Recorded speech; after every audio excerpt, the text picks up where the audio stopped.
Hello, I'm Joel Bloom, president of the New Jersey Institute of Technology. We pride ourselves on being part of the Newark community and its advancements in technology, innovation, and the growth of the city. That's why we are proud to partner with the CAUCUS Educational Corporation to produce One-on-One with Steve Adubato right here at NJIT. We hope you enjoy this special series. Funding for this special edition of One-on-One with Steve Adubato at NJIT has been provided by NJIT, New Jersey Institute of Technology, the New Jersey Education Association, RWJ Barnabas Health, the North Ward Center, the law firm of GIBBONS PC, TD Bank, and by Verizon. Promotional support provided by Observer New Jersey Politics and by Commerce Magazine. This is One-on-One. I'm an equal American just like you are. The jobs of tomorrow are not the jobs of yesterday. Look at this. You got this? Here it is, man. Look at that. Life without dance is boring. When you first heard that they were doing Charlie Rose and Gayle King, didn't you go, what? Do you enjoy talking politics? No. People call me because they feel nobody's paying attention. Our culture, I don't think, has ever been tested the way it's being tested right now. Such a good question. High five.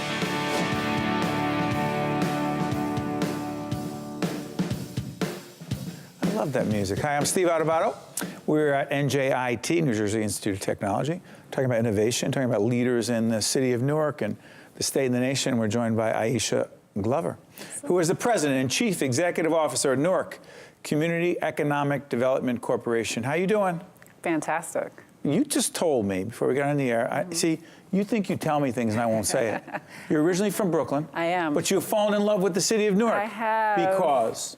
Because I'm a sucker. No. Come on. Because how can you not? How can you not? Tell folks who don't get it. I don't understand folks that don't get it. I do think that maybe they just haven't come to Newark in a little while, or they're listening to other voices. But it's just overwhelming. It's fantastic. I experienced the boom in Brooklyn, so I know what that looks like and that feels like. And so, you know, about a year and a half ago, I said I have to be in Newark. It's really not just the next IT city, but it's where we need to be right now, particularly during this moment of growth. So describe your organization.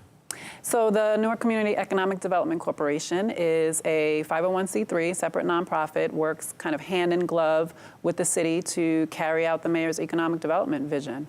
So we do everything from real estate development and planning to business development and entrepreneurship.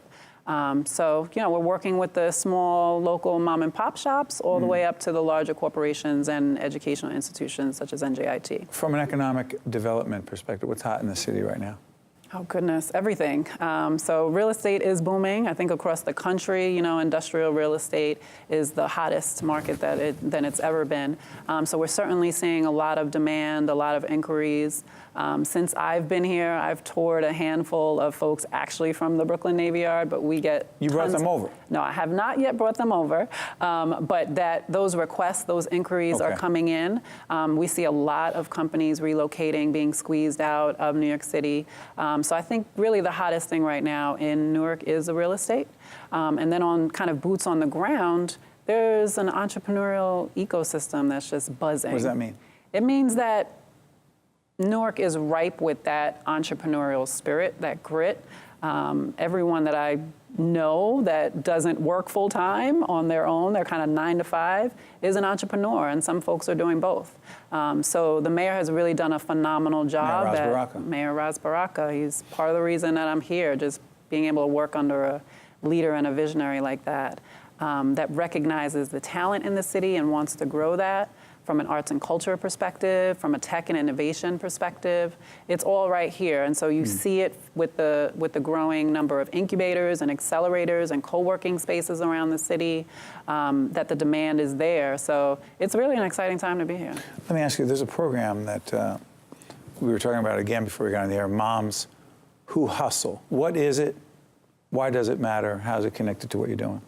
Moms Who Hustle is a phenomenal program. I met the founder of a organization called Walker's Legacy. Walker's? Walker's Legacy, named after Madam C.J. Walker, who obviously was the first woman millionaire in the country. And so the organization was really founded around that principle, that legacy of entrepreneurism. And so they created this program, Moms Who Hustle. It exists in DC, in Detroit, and Baltimore. I met the founder, Natalie Cofield, and said, this has got to come to Newark. What do they do? They do financial literacy, financial empowerment programs to really help women across the range. So not just, I want to start my own business, but really the fundamentals, the basics of what it means to manage your household budget, and some of the basic skills that are needed that are transferable from your personal life to your professional life. Sorry for interrupting. Aisha, that, dare I call it, demographic, why are they so important to the future success of a city like Newark? Absolutely. So, across the country, but especially in Newark, we have many women, many single-family households that are headed by women. And compared to households that are solely headed by single fathers, women are twice as likely to be in poverty, those families. And Twice as likely. Twice as likely. So across the country, we have about 10 million families that are living in poverty. So if we're talking about really catering to single moms and addressing that, really what we're trying to do is get to the root causes, right? And so how are we empowering moms, single moms, young single moms, so really, really kind of zeroing in on the demographic is really important for Newark. Over almost 70% of our households are led by single-family homes. So a lot of moms that are single moms, trying to keep it together, trying Absolutely. to juggle it all. Yep. But we're also talking about them being gainfully, not just employed, but tapping into an entrepreneurial spirit. Yeah. Ridiculously. This question is I'm tempted not to ask, but I'll ask anyway. Does this have anything to do with I can have it all? Meaning, because you are talking about all the different pieces. Right. Is it possible? Of course it is. My mother did. She did? She did. What'd that she teach did. you? It taught me grit. It taught me a lot of lessons. Use that word a lot, grit. You have to, right? There's a spirit of perseverance that's necessary when you're a woman, when you're a person of color, when you're underemployed or unemployed, when you're an entrepreneur. You have to have that grit, and sometimes you just naturally develop it because you see other examples, because you're raised under it, because you learn the hard way. So it's not about having it all. It's just about knowing what to do when you have some of it, right? And making do. I'm sorry for interrupting. Finally, this is part of the larger initiative in Newark. Is it because there's a Hire Newark, there's Buy Newark, right? And make that connection for us. Sure. The mayor has a Hire, Buy, Live initiative, and he's really done a phenomenal job of tapping into all the corporations and anchors around the city to say, how can we help drive more folks hiring locally? How do we ensure that all these anchor institutions and corporations are buying and procuring locally? That's right. And tapping into that entrepreneurial ecosystem. And so that's where this falls under. How do we make sure that the businesses that are already here and thriving are able to vend to corporations and anchors? And then the smaller guys, the entrepreneurs that are just getting their business up and running, how do we make sure that they're doing it correctly, and that they can reach that point themselves where they're then vending to the anchors? We actually had Mayor Baraka with Barry Ostrowski, the leader at RWJ Barnabas Health, talking about that initiative and how they're collaborating together. Aisha, you're doing important work. Thank you. Keep us posted. Aisha Glover is the president and chief executive officer of an organization called the Newark Community Economic Development Corporation. Thank you, Aisha. Thank you. We'll be right back talking with more people who have grit. To watch more One-on-One with Steve Adubato, find us online and follow us on social media. We are pleased to welcome Emily Manz, who is the president of EMI Strategy and founder of, what a great name, Have You Met Newark Tours. How you doing? I'm doing good. Describe these tours. Sure, they're walking tours primarily. We also do bus tours on request, but we do tours of downtown Newark, Ironbound. We do bar crawls. We do food tours. Hold on, go back. Bar crawls of? 4 different bars we choose in Newark. And you just walk from bar to bar. And people don't realize Newark has a great bar scene. It does, yes. And tell them the Ironbound. People don't know the Ironbound. They think they know. What is it? The Ironbound is a neighborhood that is primarily ethnically Portuguese in the past, and it's kind of become a really hot spot for a lot of different Latin American cuisine. Right below and Penn people. Station? Right below Penn Station. Okay, and who are the folks who go on these tours? Sure. So people that come on our tours are all different people. About 50% of people, I would say, live in Newark. So there may be existing residents that just want to rediscover what's happening in downtown, some of the changes, meet some new people. Probably some people are brand new people that want to learn what's new in their hometown, their new hometown, and become part of the community. Then we do tours for children, so student groups. And then I would say about... Go back to the students. Oh, sure, yeah. Newark Museum? We talk about the Newark Museum, yep, from the outside. Yep. Do they see, what else do those children see? So we actually just have a focus on small business owners on our tour. Yeah. Really? So we introduce them to a lot of the small business owners, many of whom are from Newark, that are on Halsey Street or Branford Place, and have them speak with the students about becoming a business owner. Mm-hmm. That's great. How did you get into this?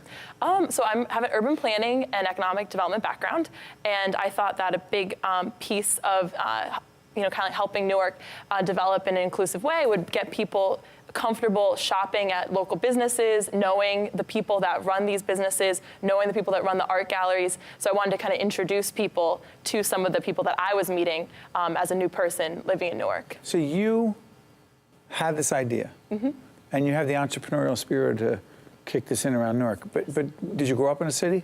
No, actually. I grew up in northeastern Connecticut, a little bit out. Northeastern Connecticut, a little bit outside of? Worcester. Wow. And how would you describe those who have not met Newark? How would you describe the city?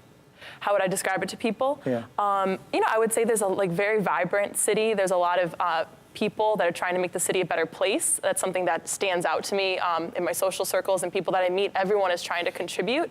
And I would just say it's a very fun place to be right now. There's a lot of interesting things happening. There's a lot of art. There's a lot of good restaurants. There's a lot of local community groups that have events all the time throughout the city.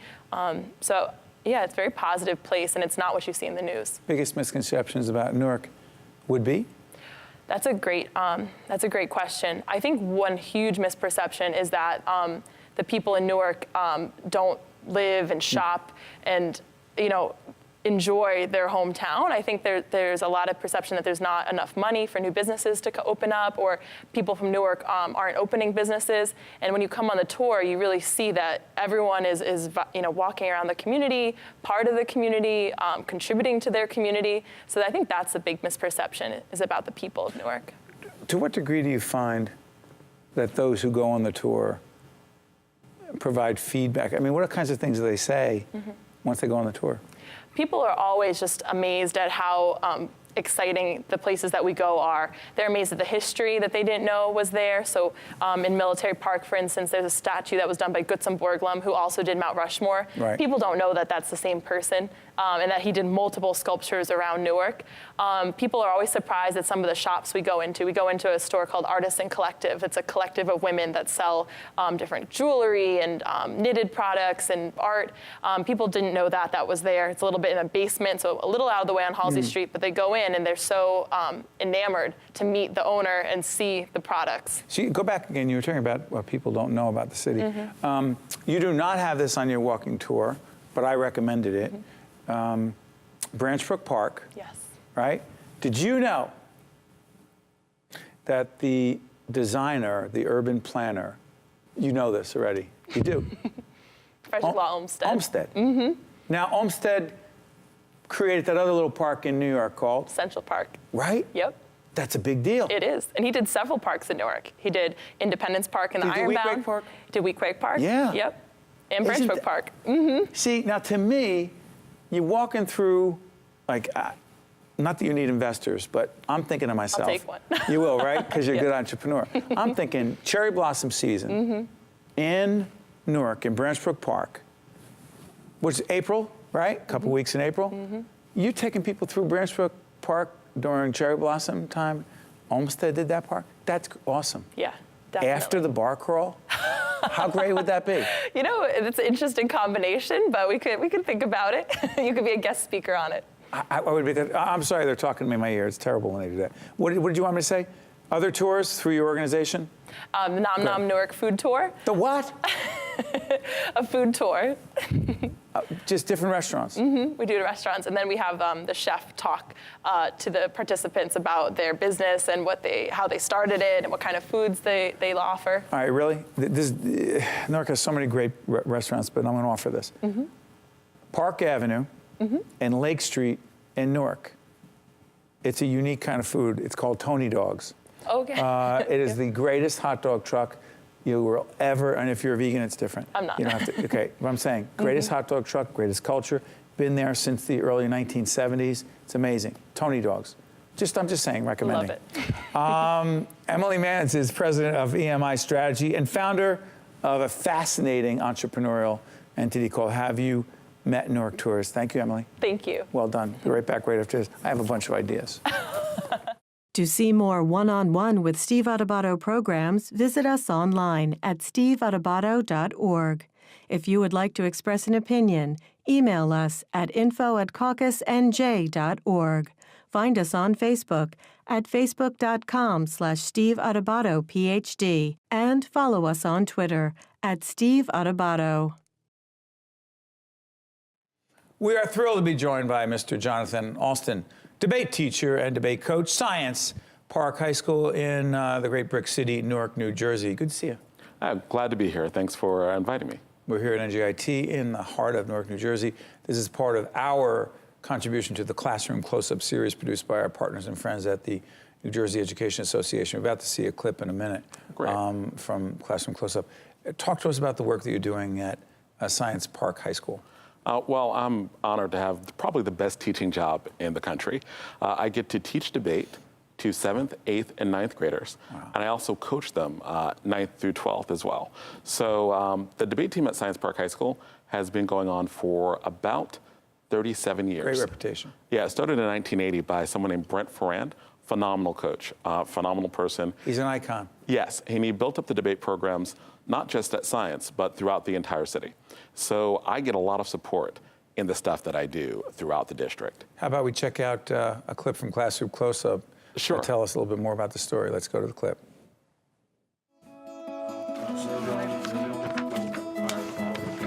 And the debaters, let me know when you're ready.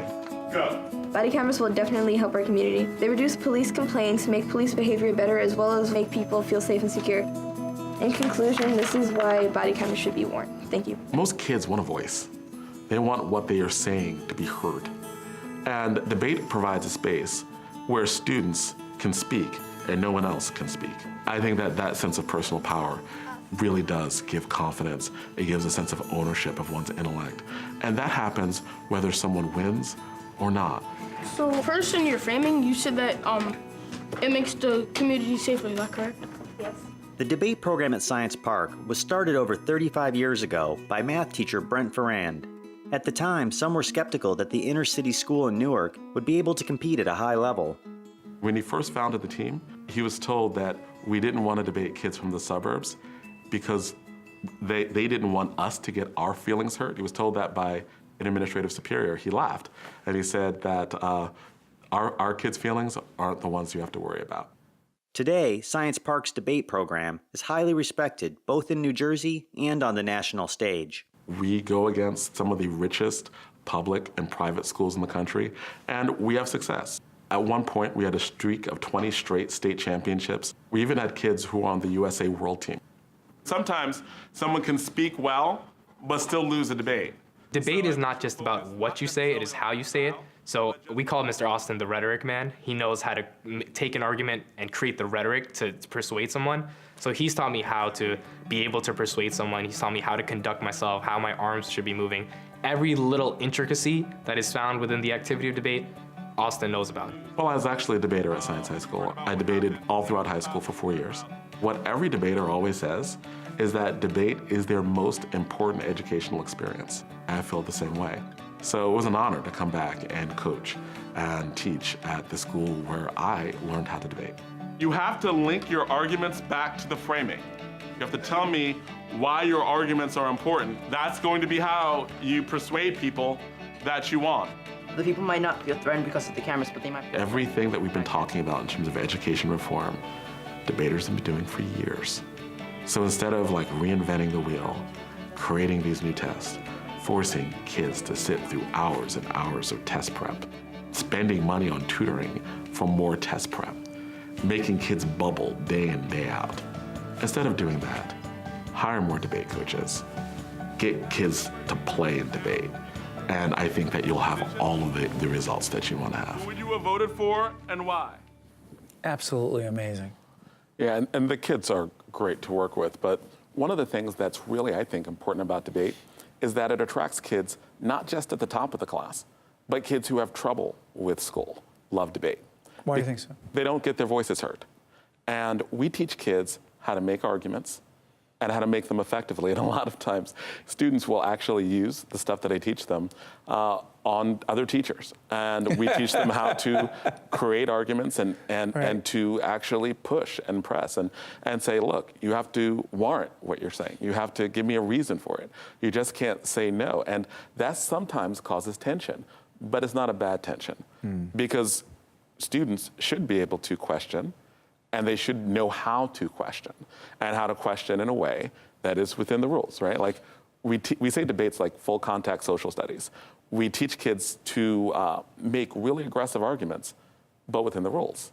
As in, society teaches people how to have conflict. But we can civil discourse. Civic discourse. Civil, civic discourse, which we are lacking greatly in Washington and other capitals around the nation. Yes. But I'm fascinated by the leadership and life skills that these young people take away from this. What are they? Yeah, like you learn, like debate is leadership training.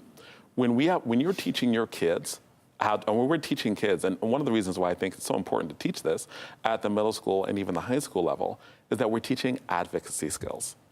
And we teach kids how to be advocates, how to look at problems within our community and how to solve them. So they advocate for something. So it's one of those things that it is transferable to every class that you take. It is transferable to every presentation, every paper you write, but also everything that you do in terms of employment, right? As long as you are a leader, you're going to be using these skills. So we have doctors, we have lawyers, we have teachers, we have administrators. We have people in all walks of life, but one thing that's absolutely true of people who have debated is that they are leaders. They learn how to be leaders, and they learn how to advocate, not only for themselves, but for others. And that, I think, is sorely lacking. Like the ability to understand how to communicate effectively. And by communicate effectively, I mean advocate for something that you believe in, or advocate for someone else in ways that can deal with conflict in a civil way. And before I let you out of here, why do you love teaching? That's a great question. I love teaching because it's fun. It's really that basic. I love what I do. Being able to know and see the change that's made in kids' lives, and see it from week to week, and then see it after they graduate. That's amazing. And it makes everything worthwhile. Nothing like it. Absolutely nothing like it. Jonathan Alston. Yes. Is a debate teacher, debate coach at a terrific high school in the city of Newark, Science Park High School, one of the great public schools in our city. Keep doing what you're doing. You're making a difference in the lives of these young people. And we will benefit from their leadership down the road. Thank you.